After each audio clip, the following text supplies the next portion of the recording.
Hey guys, I just wanted to apologize for not releasing a video in the last few days. I've recorded like 30,000 words or so in the last few days for other channels while trying to edit and record an interactive story for you guys, which is almost done by the way. So just bear with me for a bit longer and I promise it'll be worth it. I just wanted to put something out for you guys while you're waiting for it, so here it is, and once again, thank you for the motivational Snapchats you all send me.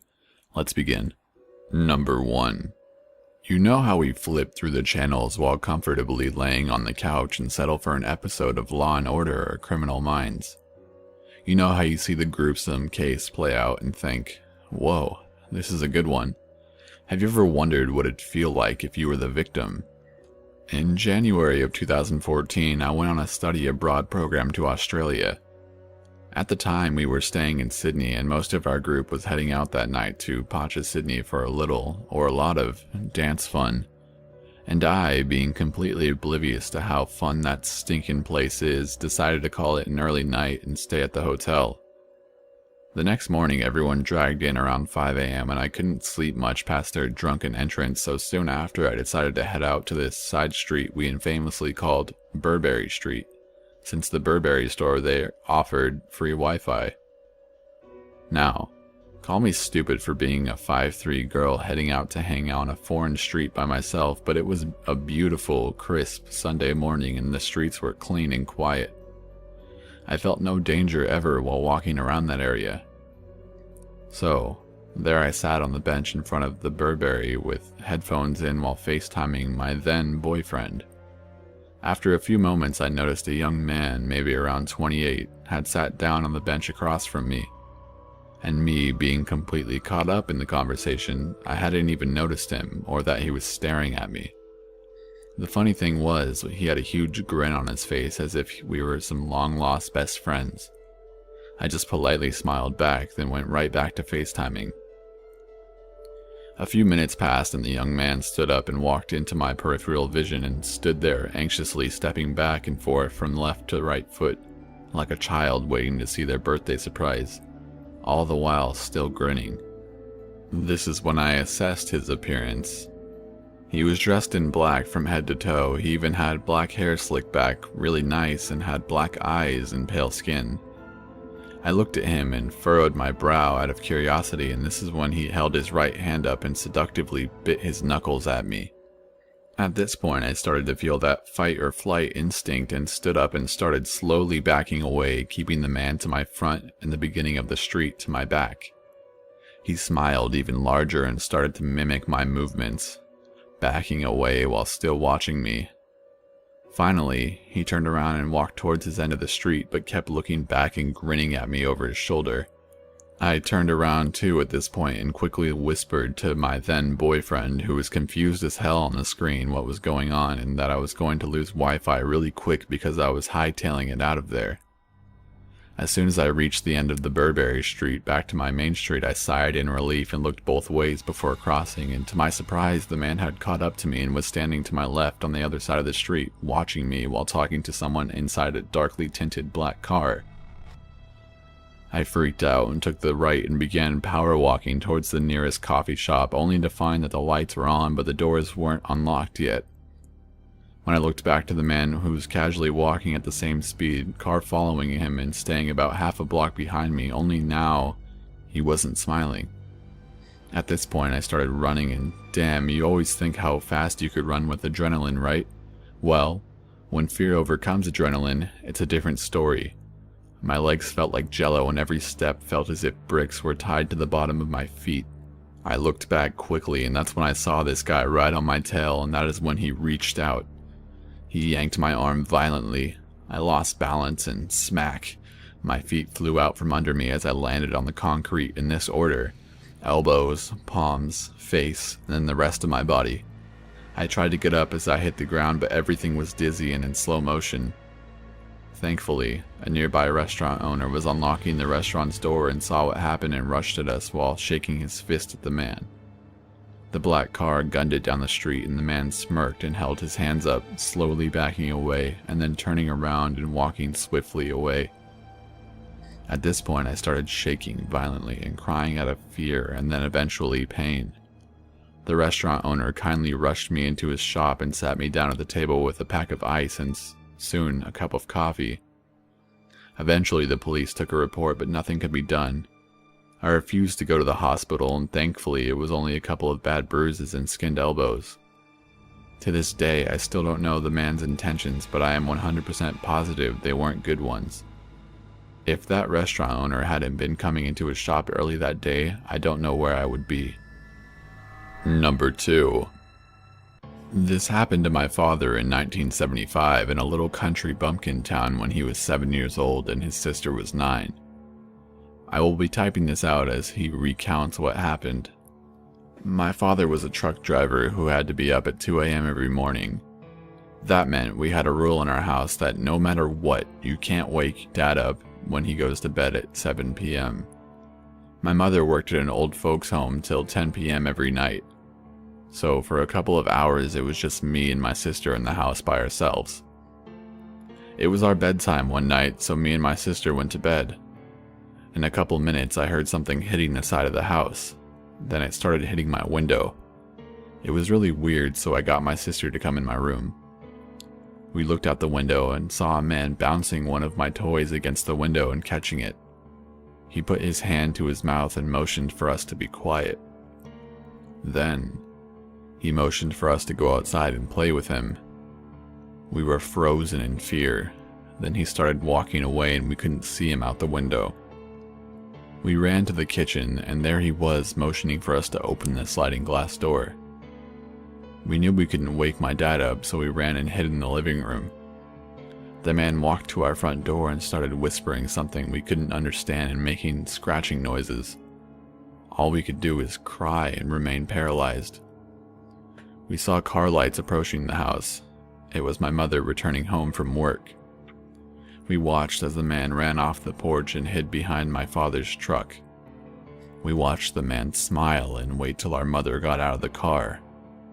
She got out, opened the trunk, got her belongings, and walked up on the porch.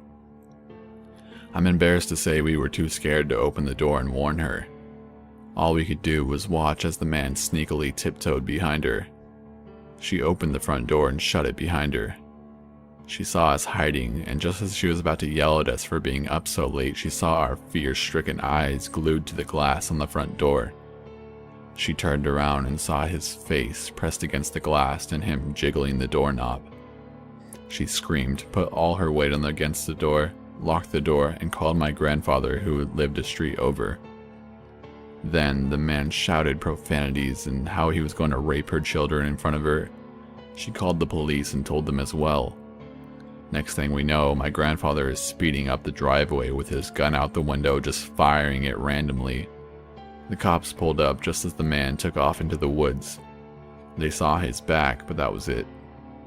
They chased through the woods with dogs and a whole squad out searching. Other officers inspected the house and saw multiple scratch marks at our doors and the side of the house. Apparently he tried to break in and couldn't, so he tried to lure us into letting him in. They never found who it was, and that was the last we ever saw him. We were all pretty traumatized for a while, but it didn't bother our dad one bit. In fact, he didn't wake up the entire time. So, weirdo back in 75, I'm so glad we haven't met again, because if we do, you'll be the one who says, let's not meet. Number 3. Around 6 years ago, I worked in a small convenience store in a pretty quiet neighborhood. I was around 18 at the time, maybe a little older, and all of the staff members were female. With it being such a small store, we literally had 5 staff members who rotated shifts. I remember that when this incident took place, the manager had decided to take sick leave, and that left little old me to run the store as I had been working there the longest. Our tiny little shop opened at 5 in the morning, and being the good sport that I am, I decided that I would work the early shifts because the other members of staff were a little nervous with their lack of training on opening, and the fact that it was in the middle of winter, it was actually a little unnerving opening a store completely on your own while it's so dark and evidently quiet. This one morning, I opened the shutters at around 4:30 a.m. I turned on the crappy little heater as I made my way out to the back to make myself a coffee. Then went to the front of the store where our newspapers were sat waiting to be put onto the shelves. I got the papers out and headed outside for a cigarette before opening. The few feet of snow added to the eeriness of this morning. Around 6 a.m. every morning we would get a steady flow of builders and workmen coming in to buy a few Kit Kats and Red Bulls. Knowing them all quite well, I often took some form of comfort from knowing that if anything went wrong, I had a lot of big men heading in to save the day. This morning, 6 a.m. came and went and I had literally not had a single customer. I bet the snow is too bad to work, I thought. I flicked through magazines and drank too much coffee just to keep occupied. At around 6:30 a.m. I popped into the kitchen to turn on the kettle and I hear someone come in and cough at the counter. I make my way from out of the back and see a tall, lanky, intoxicated man standing there, staring at the cigarettes. I apologize for his delay and ask him what I can help with. I'm horrible. I was taken back a little bit by what this man had said, and I repeat myself and ask what I can help with. I need you to punch me in the face. I'm a terrible man. I don't know why I did it. I don't know. At this point, I was borderline shitting bricks. I know that if this man wants to hurt me, there is literally fuck all I can do. I'm tiny in comparison. I try to play it off as a joke and say something along the lines of, "Don't be crazy. I don't go punching people." The man is not amused by me. For the first time, he looks at me, leans over the counter, and starts slurring disgusting things that he wants to do to me. What if I fucked you so hard you couldn't breathe anymore? What if I made you bleed? I'm going to make you gag on me for being a slut. I need you to punch me. My heart had stopped. We had no panic buttons. The only phone I had was just out of reach, but even if I had gotten it, there was literally nowhere to lock myself in while I waited for help. I was frozen. I just stared at this man blankly until I heard, "What the fuck did you just say?" And a loud crack as I watched my bleedy raper friend's jaw was no longer in line with his face. Apparently, when I was making my coffee, 2 customers had came in. A lanky raper guy and one of my faithful builders that was later disappointed no one had informed him it was a snow day. My builder pal wrestled our lovely friend out of the store, where he managed to pretty swiftly disappear considering the amount of snow. That morning, I made my builder friend a cup of tea and didn't charge him for his purchases as a massive thank you for what he did. God knows what may have happened. Number 4. I was 13 and just had my elementary school graduation ceremony. My friends and I decided to stay outside late and celebrate. We didn't drink at the time, so our idea of celebration was playing manhunt or whatever around our neighborhood until about 8 or 9 p.m. As the sun began to set, my friends made their way home one by one. A couple of my friends and I decided to stay out a little longer. To us, this was living dangerously, especially since our neighborhood was considered extremely unsafe. My girlfriend at the time, Victoria, said she had to go home first and check in with her mother to let her know where she was, as we didn't have cell phones at the time. She said she would go home for a second and come right back. She only lived about 2 blocks away from where we were hanging out, so no one made much of it. 10 minutes had gone by and we continued to play our games. 15 minutes had gone by and she still never came back. I've always been an unusually paranoid person. I currently have an anxiety disorder, so maybe that's why. So when she didn't come back, I started getting very concerned. It didn't make sense for it to take her this long to cover 2 blocks there and back. My friends reassured me that she was probably just convincing her mother to let her stay outside. Finally, after about 20 minutes, we see Victoria coming to us and crying with scratches on her right arm. She told us that on her way back to the park there was a car following her and she started walking faster because she was getting creeped out. She's used to getting whistled at by older men. She was a pretty mature and brave girl and usually didn't lose her cool when stuff like this happened. But I recall her saying that this time, a feeling of dread and gloominess washed over her. About after 30 seconds, the car pulled up next to her and a man in a mask came out and tried to grab her. She screamed and tried fighting back. The man was about to drag her to the car when suddenly another car was driving down the road, passing by them. When it came close enough, the man let go of her arm and went back to his car and drove away while she ran for her life back to the park. By the time she got back to the park, there was only 2 people remaining, me and Victoria's best friend Jennifer. Petrified, Victoria begged us to walk her back home and said that her dad would drop me and Jennifer off at our houses. It was pretty dark at this point, so obviously we agreed. We walked through the field and were walking through our school parking lot when suddenly we got blinded by the front lights of a car. As you would suspect, the man in the mask came out of the car. At first, I thought if he got close enough, me and my 2 friends might have had a shot at overwhelming him since it was 3-on-1 and would have had a chance to get away. At the very least, I could hold him off while they made a run for it. What happened next stripped me of every last bit of courage I had while fear and panic quickly came over me. 2 other men had come out of the car. One of them was a giant. At this point, I was scared shitless. There was a few meters between us when they came out of the car, but you could still hear them talking. "Oh look, she's got a friend. Let's take her too," one of them said excitedly. I was probably the most frightened at that point. These monsters were going to take my friends and do God knows what with them. And chances are they were going to kill me if I stood in the way. I had to think quickly because they were getting closer. The parking lot was at a slight slant, sort of like a driveway, so there were bricks laid out to keep some of the teachers' cars from rolling backwards during the day. I honestly don't know what to call what I did next. It was either an act of bravery or complete insanity. I always considered myself to be a bit of a timid boy. Even cowardly at times, I always avoided fights and I used to get picked on, even though I was stronger than a lot of people in my grade. But this time, something came over me. I quickly grabbed one of the bricks beside me and threw it onto their car. It smashed their left light, which really pissed them off. I yelled at Victoria and Jennifer to run to the opposite direction while I held them off. I grabbed another brick and threw it into them when they tried to run after Victoria. It did keep them away and buy my friends a bit of time. Now, I should tell you that I ran track and I was pretty goddamn good at it. Top 3 in the city actually, so I was quite a bit strong for my age. And I was more than confident that they wouldn't catch me if I ran. After about 10 seconds, Victoria and Jennifer had covered maybe 40 meters or so, giving them enough distance between us. That really pissed the big guy off. He pulled out a box cutter and started charging at me.